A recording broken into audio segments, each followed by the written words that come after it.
সব শেষে একটি বিষয় আপনাদেরকে একটু রিমাইন্ড করতে চাই। আমি আমার দায়িত্বের জায়গা থেকে একজন আলেম হিসেবে, একজন দায়িত্বশীল হিসেবে, সবার কল্যাণকামী হিসেবে, আমি কোনো স্পেসিফিক কোনো দলের মানুষ না, আমি রাজনৈতিক কোনো ব্যক্তিও না। আমি এই মসজিদের দায়িত্বে থাকা অবস্থায় আমি সবার ইমাম। এখানে বিএনপির লোক আছেন, জামাতে ইসলামের লোক আছেন, আওয়ামী লীগের লোক আছেন, বিভিন্ন দলের লোকেরা এখানে আছেন। কিন্তু আমাদের সামনে অত্যাসন্ন ইলেকশন, নির্বাচন, হ্যাঁ, এই সংসদ নির্বাচনে আমাদের নির্বাচন কেন্দ্রিক কিছু ভুল আমাদের সমাজে হয়।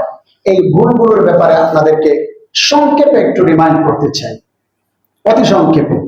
যেমন আমাদের লিডাররা, আমাদের নেতারা, যারা আমাদের নেতৃত্ব দেবেন, তারা আমাদের সামনে বহু প্রতিজ্ঞা এবং প্রতিশ্রুতি দিয়ে থাকেন, যেগুলো অনেকাংশে মিথ্যা ওয়াদা হয়। এই মিথ্যা ওয়াদা যেন আমরা কেউ না দিই। মিথ্যা ওয়াদা না দেওয়া, কেন মিথ্যা প্রতিশ্রুতি আপনি দেবেন? মিথ্যা কথা বলবেন কেন? মিথ্যা কথা বলা তো সকল পাপের মূল। মিথ্যা ওয়াদা দেওয়ার দরকার নাই। আপনি যা পারবেন সেগুলো মানুষকে করবেন। অনেক সময় এমন এমন ওয়াদা দেওয়া হয়, পরবর্তীতে ইলেকশনের পরে, তারা বিজয়ী হওয়ার পরে, ক্ষমতা যাওয়ার পরে তাদেরকে খুঁজে পাওয়া যায় সেই কমিটমেন্ট গুলো পুরা করেন না। ওয়াদা খেলাফি করাটা মুমিনের বৈশিষ্ট্য নয়। আমি প্রত্যেকের কল্যাণকামী হিসেবে এই কথাগুলো বলছি। মিথ্যা কথা বলা যাবে না।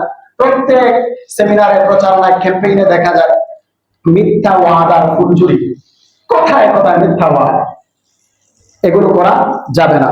2 নাম্বার, আমাদের নেতারা অনেক সময় টাকা পয়সা দিয়ে, দুনিয়ার বিভিন্ন জিনিস দিয়ে ভোট কেনা বেচা করেন। এটা করবেন না। এটা এটা রিশওয়াতের অন্তর্ভুক্ত, এটা ঘুষের অন্তর্ভুক্ত। কেন? কথা তো লম্বা করার সুযোগই নাই। রাসূল সাল্লাল্লাহু আলাইহি ওয়াসাল্লামের জীবনে তালাশ করলে আপনি কি পাবেন? রাসূলের উপরে সর্বপ্রথম ওহী যখন নাযিল হয়েছিল, তিনি ভীত সন্ত্রস্ত হয়ে গিয়ে খাদিজাতুল কুবরা রাদিয়াল্লাহু আনহাকে বললেন যে আমার উপরে এত বড় গুরুত্বপূর্ণ দায়িত্ব দেওয়া হয়েছে, এটা আমার উম্মত, আমার কওম, আমার জাতি সম্প্রদায় গ্রহণ করবে কিনা আমি শঙ্কিত। তখন খাদিজাতুল কুবরা রাদিয়াল্লাহু আনহা বলেছিলেন, না, আপনার জাতি আপনাকে কখনো নিরাশ করবে না। কাল্লা ওয়াল্লাহি মা ইউযিকাল্লাহু আবাদা। সহিহ বুখারীর হাদিস, কিতাবুল বাদিউল ওয়াহী, শুরুতে যে অধ্যায়, এই অধ্যায়ে আসছে কেন আপনাকে লাঞ্ছিত করবেন না। খাদিজা রাদিয়াল্লাহু আনহা নবী সাল্লাল্লাহু আলাইহি ওয়াসাল্লামের বৈশিষ্ট্য তুলে ধরেছেন।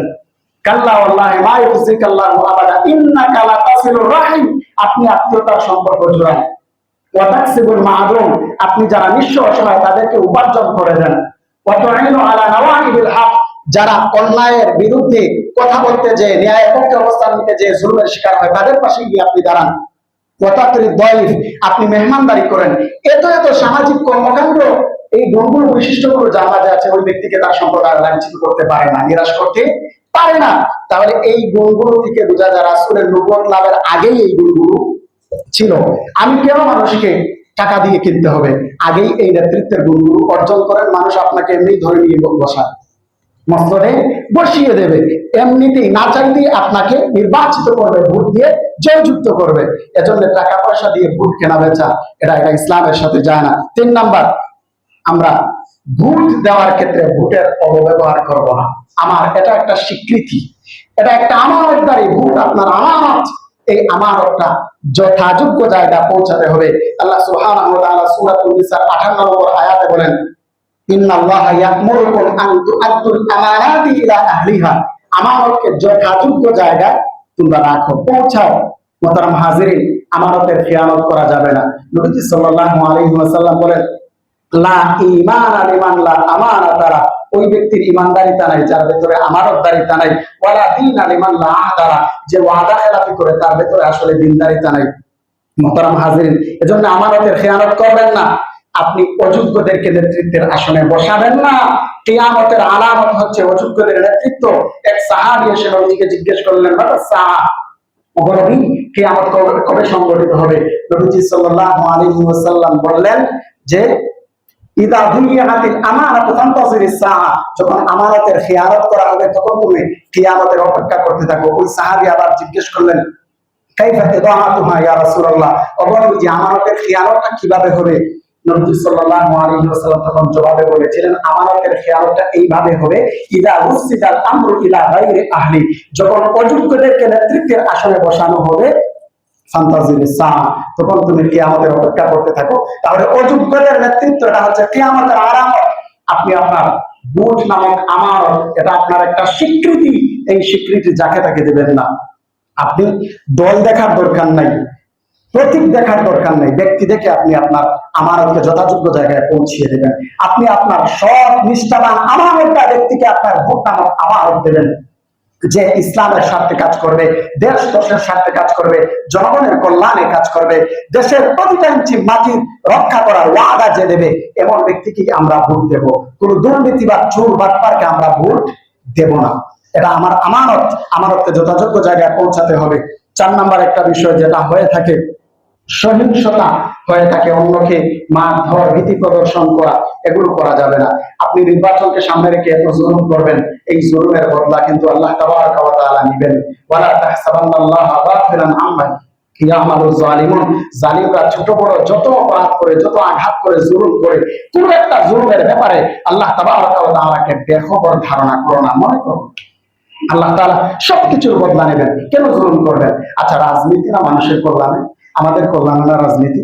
তাহলে আপনি দলের ভিন্নতার কারণে, মতের ভিন্নতার কারণে, ভিন্ন মতের অধিকারী, ভিন্ন দলের অধিকারী কাউকে আঘাত করলেন, তার জীবনটা চলল, আপনি যদি ওই মানুষটাকে মেরেই ফেললেন, তাহলে কিসের রাজনীতি?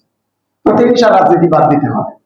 প্রত্যেকে প্রচারণা করবেন, করেন, কিন্তু কাউকে আঘাত করা যাবে না, জুলুম করা যাবে না, সহিংসতা করা যাবে না, অন্যের চরিত্র হনন করা যাবে না। যেটা নাই এটাও বলে, অতীতের কোন অপরাধ হয়তো ছিল, সে ছেড়ে দিয়েছে, এটাও তুলে ধরে। কেন? অন্যের কুকন্তোষ তালাশ করে এটা বের করার প্রয়োজন কি? এই সময় অন্যের চরিত্রের উপরে আঘাত করা যাবে না। 6 নাম্বার, মানুষের অধিকার নষ্ট করা যাবে না, মানুষের অধিকারকে ক্ষুণ্ণ করা যাবে না, এ ব্যাপারে সর্বোচ্চ সতর্কতা থাকতে হবে। এবং মুনাফিকি করা যাবে না, বিচারিতা করা যাবে না, এটাও কেউ করতে পারেন না। অনেকগুলো ব্যাখ্যা আছে, আমার বলার সুযোগ নাই। নির্বাচনকালীন অনেকেই লেবাস পরিবর্তন করেন, কেন? এটাও তো মুনাফিকের স্বভাব, এমনটা করবেন না। আগে কোনোদিন টুপি পড়তে দেখি নাই, নামাজের ধারে কাছেও দেখি নাই, নির্বাচন আসার পরে দেখা যায় মসজিদে যায়, অমুক বাজারে গিয়ে সিজদা দেন, দোয়া চান, অনেক কিছুই করেন। আমরা চাই আপনি করবেন, এটা আমরা বলিও। যে কোনো অপরাধে জড়িত থাকেন না কেন, আল্লাহর ইবাদত সামনে এসে গেছে, আপনি সেই ইবাদতে জড়িয়ে পড়বেন, নামাজ পড়বেন, ঠিক আছে, কিন্তু আপনার ভেতর বাহির উভয়টার যেন সমন্বয় থাকে, মুনাফিকি করবেন না। গুরুত্বপূর্ণ একটা পয়েন্ট, আর 2টি পয়েন্ট করে শেষ করছি। গুরুত্বপূর্ণ পয়েন্টটা কি? নির্বাচনী প্রচারণার ক্ষেত্রে অনেকেই উচ্চ আওয়াজে বাদ্যযন্ত্র এবং গান বাজনা বাজিয়ে আমাদেরকে কষ্ট দিয়ে থাকে। নামাজের ব্যাঘাত ঘটে, বাসা বাড়িতে শিশুদের কষ্ট হয়, অসুস্থ মা-বোনদের কষ্ট হয়, হসপিটালের বেডে শায়িত রোগীদের কষ্ট হয়। এমনটা করা যাবে না। গানবাদ্যের মাধ্যমে আপনার প্রচারণা করতে হবে। কেন? বৈধ পন্থায় করা যায় না। এটা কিয়ামতের আলামত। সহিহ বুখারী শরীফের 5590 নম্বর হাদিসে এসেছে, নবীজি বলেন, লা ইয়াকুনান মিন উম্মতি আকওয়ামুন, এমন এক উম্মত কিয়ামতের পূর্বে আমার আসবে, ইস্তাহিল্লুনাল হিরা, যারা জিনা ব্যভিচারকে বৈধ মনে করবে, ওয়াল হারির, রেশমকে বৈধ মনে করবে, ওয়াল খামর, মদপানকে বৈধ মনে করবে, বিভিন্ন নামে মদের নাম দেবে, ওয়াল মাআসিফ, বাদ্যযন্ত্রকে বৈধতা দেবে, বৈধ মনে করবে না। হারাম হারাম, হারামকে হারামের জায়গায় রাখতে হবে, এটা করা যাবে না, এটা থেকে বাঁচতে হবে।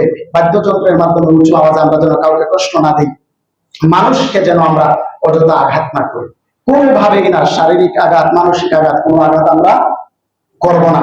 সর্বশেষ কথা, আবারও বলছি, আমরা অতীতে 54 বছর আমরা অতিবাহিত করেছি, আমাদের ভেতরে দিলে অনেক কষ্ট আছে, অনেক জুলুম আমরা সয়েছি। সেই জুলুমের রিপিটেশন আমরা আর চাই না। কোন ফ্যাসিস্ট এই বাংলাদেশের শাসন ক্ষমতায় ফিরে আসুক, সেটা আমরা চাই না। আমি বলেছি, যে কোন দলের হোক, প্রতীক দেখে নয়, দলের নাম দেখে নয়, আপনি আমানতদার, নিষ্ঠাবান, সৎ একজন মানুষকে আপনি ভোট দিবেন, ইসলামপন্থীদেরকে আপনি জয়যুক্ত করবেন। ইনশাআল্লাহ আমাদের দেশের আবারও সুশাসন ফিরে আসুক, এটাই আমরা চাই।